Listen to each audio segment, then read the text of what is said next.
प्रायोजक घरकुल मसाले, स्वाद आणि मायेचा खमंग मेळ।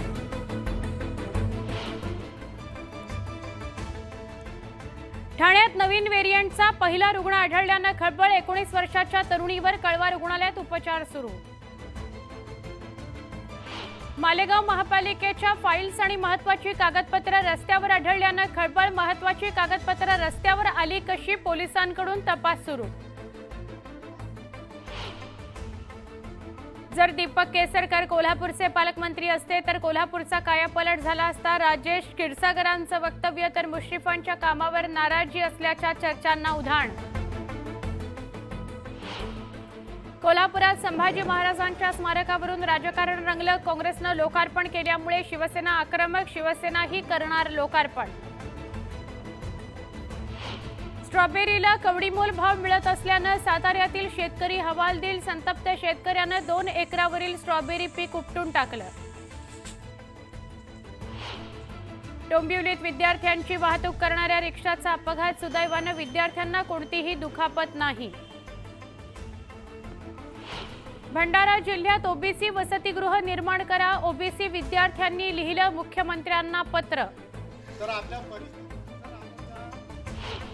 साताऱ्यातील अजिंक्य कॉलनीमध्ये ट्रकनं 10 दुचाकी आणि एका कारला उडवलं। सुदैवानं अपघातात कुणीही जखमी नाही।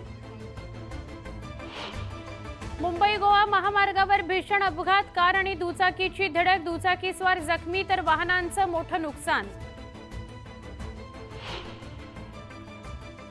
बीडच्या देवदहीफळ गावात खंडोबा यात्रेनिमित्त रंगली कुस्त्यांची दंगल। नामांकित पैलवानांनी लावली हजेरी। सिंधुदुर्गातील कणकवलीतल्या कोंडयेत बिबट्याचा दोघांवर हल्ला करण्याचा प्रयत्न, ग्रामस्थांमध्ये भीती। बारामतीत इंडिया आघाडीच्या पदाधिकारी कार्यकर्त्यांचं आंदोलन, खासदार सुप्रिया सुळे, अमोल कोल्हेंना निलंबित केल्याचा निषेध। नाशिकमध्ये ईपीएफ संघटनेचं आंदोलन, निवृत्त कर्मचाऱ्यांना 9,000 रुपये पेन्शन देण्याची प्रमुख मागणी। साताऱ्यातल्या देगाव फाटा इथं शेतकऱ्यांचा रास्ता रोको, वीज कनेक्शन मिळत नसल्यानं शेतकरी संतप्त। मावळमध्ये पवना नदी संवर्धनाकरता जलदिंडी उपक्रम, महाविद्यालयीन शाळेच्या विद्यार्थ्यांचा दिंडीत सहभाग। मीरा रोडमध्ये अल्पवयीन मुलीसोबत अश्लील कृत्य, पोलिसांनी आरोपीला केली अटक। वाशिम जिल्ह्यातील 63,926 हेक्टरवरील पिकाचं नुकसान भरपाई म्हणून शासनाकडे 76 कोटी 68 लाखांच्या मदतीची मागणी। अजित पवारांनी पीएचडी वरून केलेल्या वक्तव्याचा पुण्यात निषेध। राष्ट्रवादी युवक काँग्रेसच्या पदाधिकाऱ्यांनी महाविद्यालयासमोर दिवे लावून केलं आंदोलन।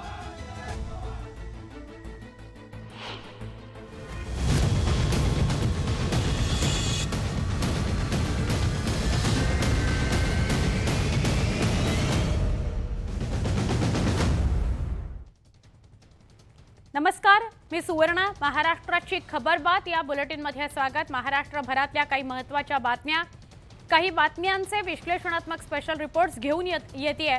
सुरुवात हेडलाइन्सने।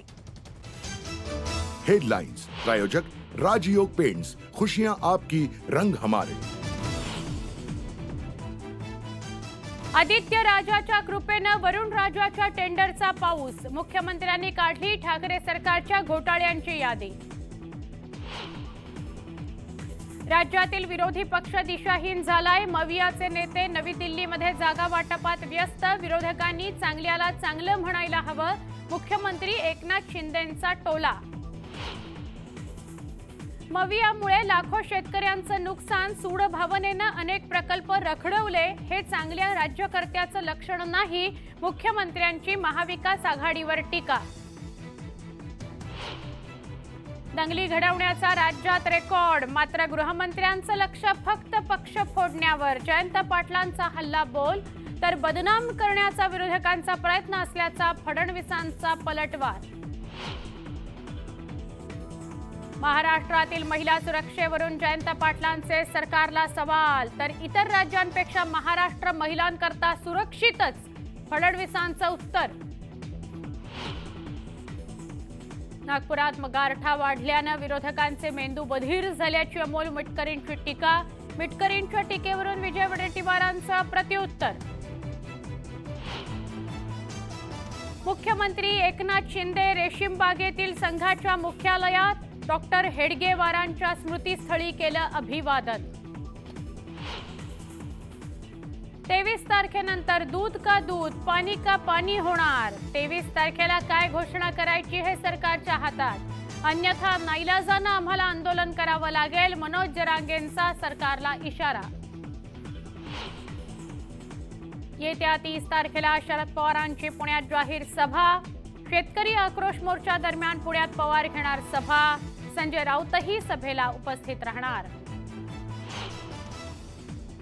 कोरोना काळातील कथित बॉडी बॅग घोटाळा प्रकरणी किशोरी पेडणेकरांना अटकेपासून दिलासा कायम. अटकपूर्व जामिनावर आता 22 जानेवारीला सुनावणी.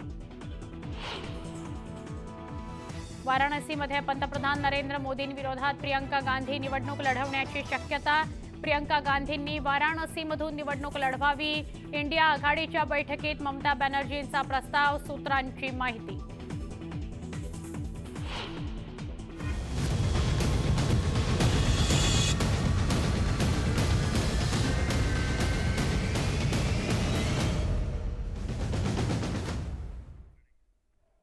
सविस्तरपणे बातम्या बघूयात. विधिमंडळ अधिवेशनाच्या अंतिम आठवडा प्रस्तावाला उत्तर देताना मुख्यमंत्री एकनाथ शिंदे यांनी महाविकास आघाडी सरकारच्या कार्यकाळावर टीका केली आणि ठाकरे गटावर हल्ला केला. मुख्यमंत्री एकनाथ शिंदे यांनी उद्धव ठाकरे यांचं नाव न घेता घोटाळ्यांची यादीच मांडली. आदित्य राजाच्या कृपेनं वरुण राजाच्या टेंडरचा पाऊस पडला असल्याचं सांगत सगळी टेंडर्स सगळे सोयऱ्यांच्या घरी, जनतेनं फिरावं दारोदारी, अशी बोचरी टीका मुख्यमंत्री एकनाथ शिंदेंनी केली. आमच्यावर टीका करताना एका मर्यादेपर्यंत टीका करावी असा इशारा सुद्धा मुख्यमंत्र्यांनी दिला.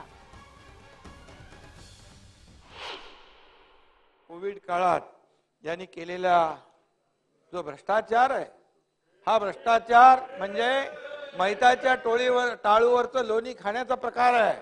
अमीनभाई, याच्यामध्ये खरं म्हणजे या भ्रष्टाचाराच्या सुरस कथा अरेबियन नाईट्स मधील कथांपेक्षाही अकल्पित आहेत, भारी आहेत. आणि कोविड मध्ये भ्रष्टाचाराच्या अनेक प्रकरणांना कॅग आणि ईडी आदी विविध यंत्रणांच्या माध्यमातून देखील वाचा फुटली होती.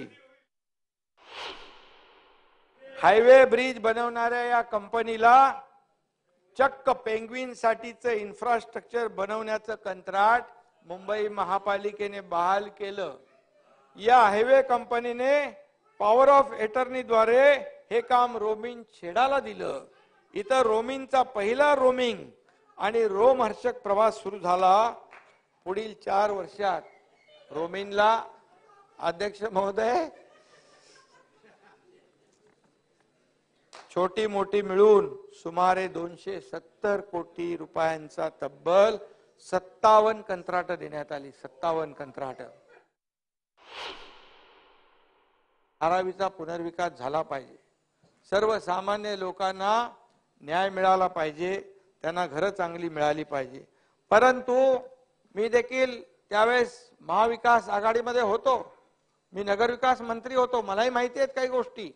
आणि मग तो जो पूर्वीची निविदा प्रक्रिया रद्द का केली?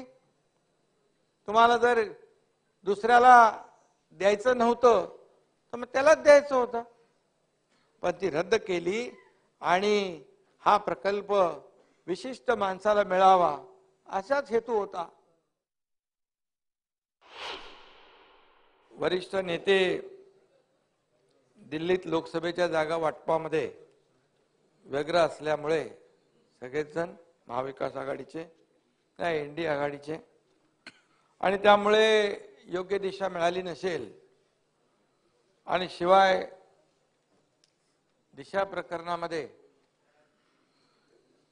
काही लोकांनी इथे सदस्यांनी मतं मांडल्यामुळे आधीच दिशाहीन झालेल्या विरोधी पक्षाचं गलबत आणखीनच भरकटलेलं दिसलं. तुम्ही जशा पद्धतीने आरोप रोज करता इकडे, तुम्ही स्वतःवर घेऊ नका, पायऱ्यांवर, प्रत्येक अधिवेशनात, रस्त्यावर, त्याच्या तुलनेत मी किती बोलतोय, मी किती संयम बाळगलाय, मी संस्कृती परंपरा आपली सोडलेली नाही महाराष्ट्राची. अरे तुम्ही कधीच नाही, पण मला सोडायला पण लावू नका. पण खूप आहे पोतडीमध्ये, आळ्याला गेलो हळूहळू तर खूप निघेल. कपन चोर, खिचडी चोर अशी बिरुद देखील कमी पडतील. अशा प्रकारचा मोठा भ्रष्टाचार या ठिकाणी कोर्टमध्ये केलेला आहे. आणि म्हणून असा जो थक्क करणारा प्रकार ऑक्सिजन प्लांट उभारणीत देखील केलेला आहे. मला अधिकच बोलायला लावू नका. मी जर बोलायला सुरुवात केली तर सांगण्यासारखं खूप काही आहे आणि मग जर मी बोलायला लागलो, आरोप करायला लागलो तर पळताभुई थोडी होईल. अशा स्वरूपाचा इशाराच मुख्यमंत्री एकनाथ शिंदे यांनी महाविकास आघाडीला, इंडिया आघाडीला दिलेला आहे. मवियाने शेतकऱ्यांचं नुकसानच केलं आणि कोरोना काळात तर प्रचंड भ्रष्टाचार झालेला आहे. जी काही टेंडर्स काढली, एकतर खोऱ्यांनी टेंडर्स काढली आणि ती सगळी आपल्या सगळ्या सोयऱ्यांना, नातेवाईकांना, मित्रांना वाटून टाकली. अशा स्वरूपाचा आरोप सुद्धा मुख्यमंत्री एकनाथ शिंदेंनी केलाय. अधिकच बोलायला लावू नका. सगळ्या गोष्टी समोर आहेत, ते सगळं खुलं करीन. अहंकारापायी राज्याला मागं खेचलंय महाविकास आघाडीनं, असा हल्लाबोल मुख्यमंत्र्यांनी केला.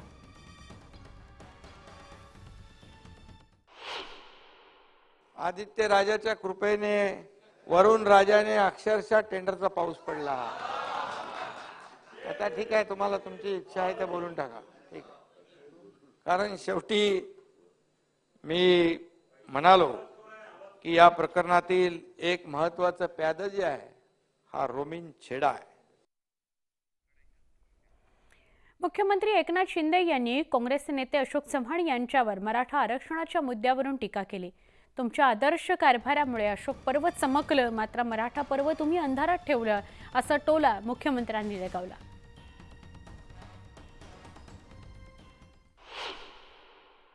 अशोकरावांना मी एवढंच सांगतो, तुमच्या आदर्श कारभारामुळे अशोक पर्व तर चमकलं, पण मराठा पर्व मात्र अंधारातच ठेवलं आपण. हिवाळी अधिवेशनाचं काही वेळातच सूप वाजणार आहे. अधिवेशनाच्या शेवटच्या दिवशी जयंत पाटील आणि देवेंद्र फडणवीस यांच्यामध्ये जोरदार खडाजंगी बघायला मिळाली. राज्यातील वाढती ड्रग्ज तस्करी, महिला अत्याचार तसंच दंगलींवरून दोघांमध्ये खडाजंगी झाली. एनसीआरबीच्या अहवालानुसार 22 मध्ये महाराष्ट्रात हिंसाचार आणि दंगलीच्या घटना लक्षणीय वाढ झाली आणि सर्वाधिक दंगलीच्या घटना घडणारे राज्य म्हणून महाराष्ट्राची नोंद आता अहवालात करण्यात आली. 1 नंबर आपला निघाला. कशात? दंगलीमध्ये 1 नंबर उद्योगात असायचा, 1 नंबर इन्व्हेस्टमेंट मध्ये असायचा, 1 नंबर महाराष्ट्राचा प्रत्येक गोष्टीत देशात असायचा.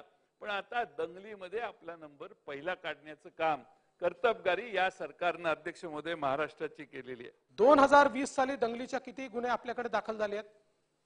9157. आणि आता किती झाले आहेत? 8218. म्हणजे 5.6% घट आहे. दंगलीच्या गुन्ह्यांमध्ये 5.6% घट आहे. पण मी पुन्हा सांगतो की हे दंगलीचे गुन्हे म्हणजे सगळे जातीय दंगलीचे गुन्हे नाहीत. हे रायट्सचा अर्थ जमावाने केलेला एखादा त्या ठिकाणी गुन्हा असेल तर त्याच्यावर आपण रायट हा गुन्हा दाखल करतो. उडता पंजाब तसं उडता महाराष्ट्र अशी परिस्थिती आपली केलेली आहे. उडता महाराष्ट्र करण्याची व्यवस्था झाली आहे. कुठल्याही ठिकाणी जावा, मोठ्या शहरात जावा, ड्रग्जचं अंमली पदार्थांचं प्रमाण एवढं वाढलेलं आहे अध्यक्ष महोदय. आणि ते सगळे हप्ते देत असतात.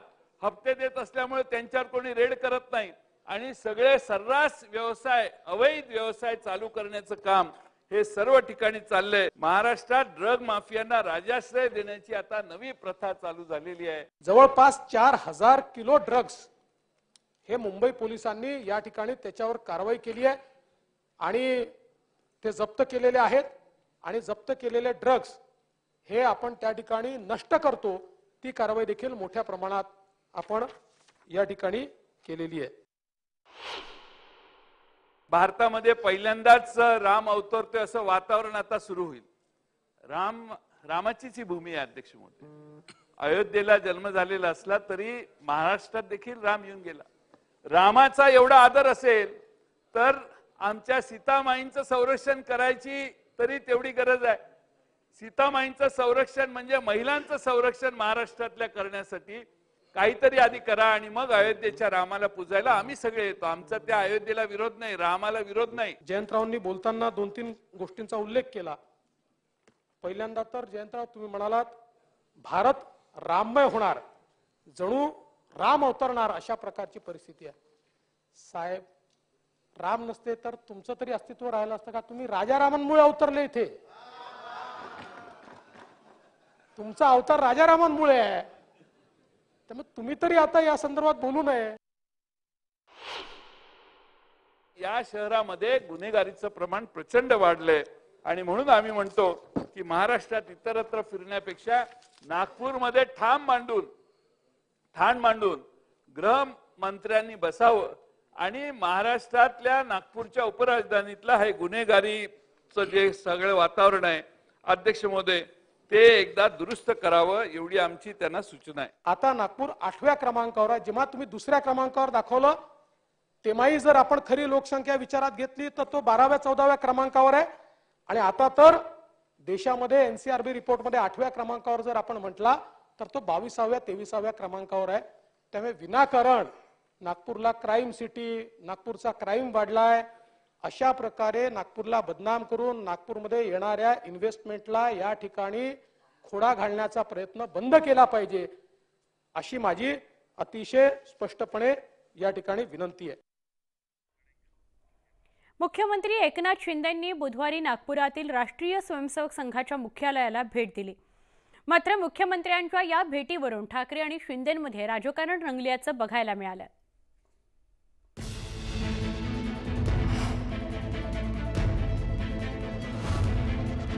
बुधवारी मुख्यमंत्री एकनाथ शिंदेंनी नागपूरच्या रेशीमबागेतील राष्ट्रीय स्वयंसेवक संघाच्या मुख्यालयाला भेट दिली.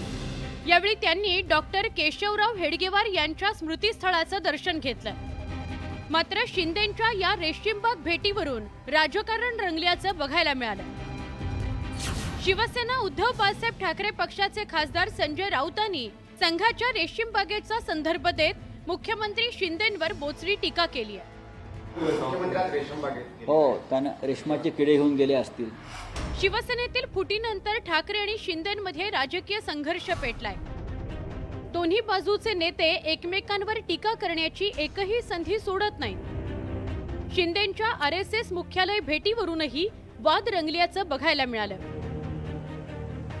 मुख्यमंत्री शिंदेंवर संजय राऊतांनी केलेल्या टीकेवर शिंदेंच्या नेतृत्वातील शिवसेनेनं पलटवार केलाय. शिंदे साहेब आले त्यात फरक काय पडला? नेमकं यांच्या पोटात काय दुखतंय? ह्यांना कुठला तरी चांगला काढा द्यायला पाहिजे संजय राऊतला, त्याशिवाय त्याला ते बरं वाटणार नाही असं आम्हाला वाटतं. इकडे मुख्यमंत्री एकनाथ शिंदेंनीही या भेटी दरम्यान पूर्वीच्या मविया सरकारवर शाब्दिक हल्लाबोल केला. जो देवेंद्र फडणवीस जब मुख्यमंत्री थे उन्होंने जो कार्य शुरू किया था, कुछ योजनाएं शुरू की थी, महाविकास आघाड़ी ने दुर्भाग्यवश वो बंद कर दी. हमारी सरकार आने के बाद तुरंत उसको चालना दे दी, उसे आगे बढ़ा रहा है. इसका जनता को फ़ायदा होगा, किसानों को फ़ायदा होगा, कामगारों को फ़ायदा होगा, महिलाओं को फ़ायदा होगा. ये पुरोगामी महाराष्ट्र है. नागपुरातील विधिमंडळ हिवाळी अधिवेशनाच्या पार्श्वभूमीवर आरएसएसनं रेशीम बागेत महायुतीच्या आमदारांकरता बौद्धिक वर्गाचं आयोजन केलं होतं.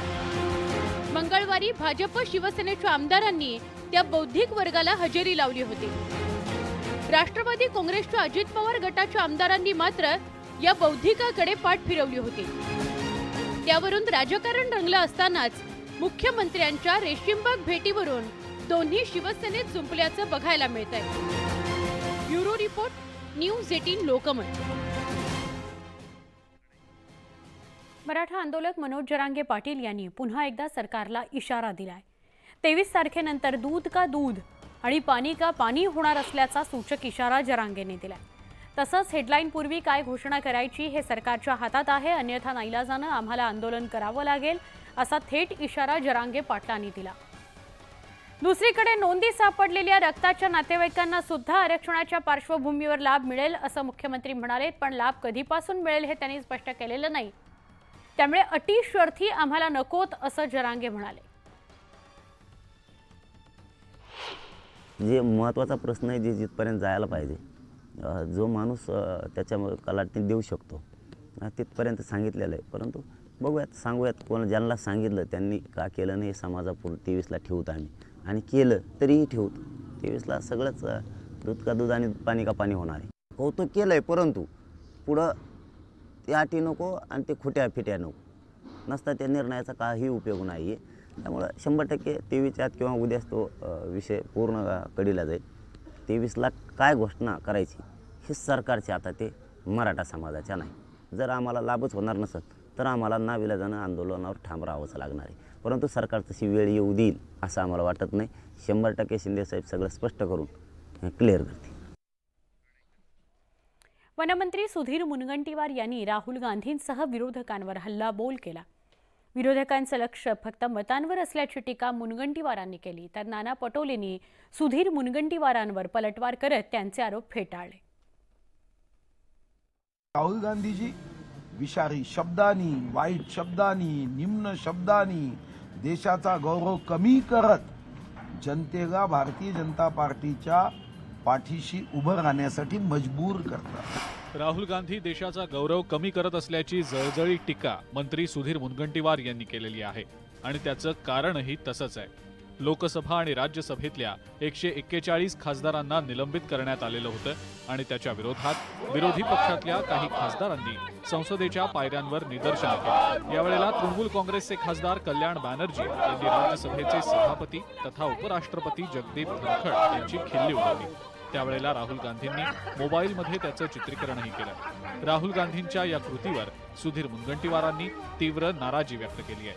हे राजकीय पक्ष हे सत्तेची सीडी चढण्यासाठी विकास, देशाचा गौरव यापेक्षाही जातीमध्ये जातीचं विष कागवण्याचा प्रयत्न करतायत आणि हे तुम्हीही अनुभवलं. सुधीर मुनगंटीवार यांनी राहुल गांधींवर टीका केल्यानं काँग्रेसचे प्रदेशाध्यक्ष नाना पटोले यांनी मैदानात उडी घेतली. नरेंद्र मोदी देशाचा गौरव संपवत आहेत असं त्यांना म्हणायचं असेल, चुकीनं ते बोलले असतील. राहुल गांधी आणि भाजपमधलं राजकीय वैमनस्य नव्यानं सांगण्याची काही गरज नाही. त्यातच जगदीप धनखड यांची खिल्ली उडवण्याच्या कल्याण बॅनर्जींच्या नकलाबाजीची राहुल गांधींनी मोबाईलमध्ये रेकॉर्डिंग्स केल्यानं दोघांमधल्या वादामध्ये आता पुन्हा तेल ओतलं गेलंय. एकंदरीतच लोकसभा निवडणुकीच्या तोंडावर राहुल गांधी आणि भाजप दरम्यान पुन्हा लढाई सुरू झाली आहे. Bureau report, news 18 Lokmat.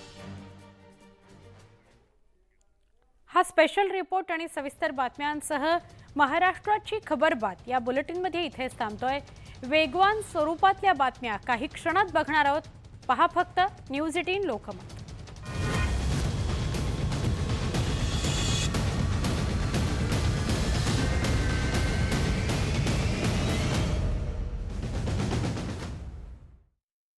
छोटू